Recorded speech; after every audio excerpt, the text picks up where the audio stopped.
80 शब्द प्रति minute. Start. श्रीमान, 20 साल की मोहब्बत अचानक युद्ध में बदल जाए तो ताज्जुब होना स्वाभाविक है।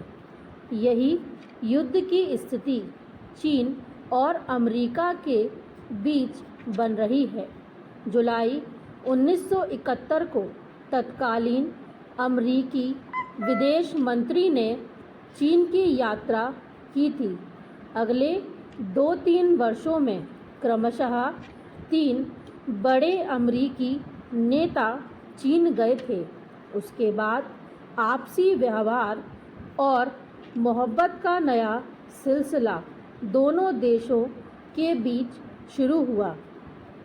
पाकिस्तान की याहिया सरकार ने चीन और अमेरिका के बीच ये रिश्ते कायम कराने में अपनी अलग भूमिका निभाई थी, जिसके कारण यह रिश्ता धीरे धीरे बहुत आगे बढ़ रहा था।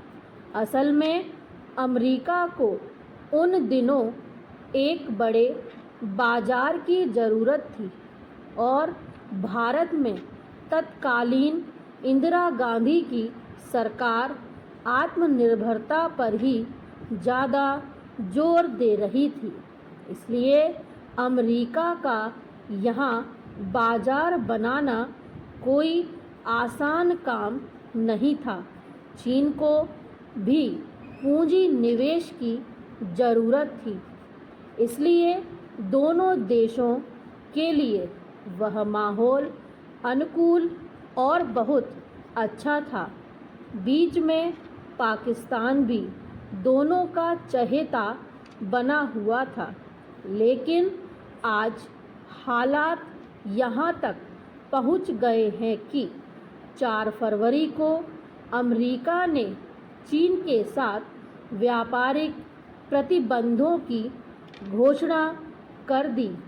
ये प्रतिबंध फरवरी से लागू हुए हैं और ये प्रतिबंध कब तक लागू रहेंगे इसकी जानकारी प्राप्त नहीं हो सकी है। अब उनके आधार पर चीन का जो माल अमेरिकी बाजार में पहुंचेगा उसकी कीमत 2 गुनी हो जाएगी, क्योंकि अमेरिका ने चीनी दाल पर 100% टैक्स लगाने की घोषणा की है। चीन ने लगभग 1 अरब 8 करोड़ डॉलर का माल अमेरिकी बाजार में पहुंचा दिया है।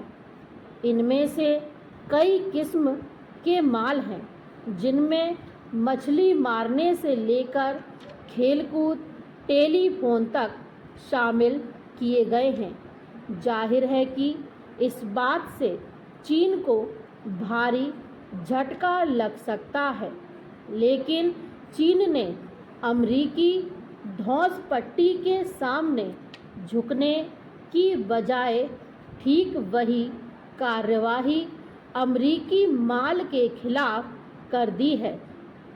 इस कार्यवाही को ध्यान में रखकर अब चीन ने घोषणा की है कि अमेरिकी माल पर 100% टैक्स लगाया जाएगा। यह ध्यान देने की बात है कि चीन के निर्यात का 40% अमेरिका को भेजे जाने वाले माल का है। अब दोनों पक्षों के बीच समझौता वार्ता की संभावना भी क्षीण हो गई है। बहरहाल यही मानकर चलना चाहिए कि अब भी दोनों देशों को ले देकर समझौता करने का प्रयास जारी किया जा चुका है, अन्यथा इतना बड़ा झटका झेल सकना चीन और अमेरिका के लिए कठिन हो जाएगा। अमेरिका वैसे भी मंदी भी के दौर से गुजर रहा है और विश्व बाजार में अकेले चीन ही नहीं, जापान, और यूरोपीय संघ भी उसे चुनौती दे रहा है। स्टॉप।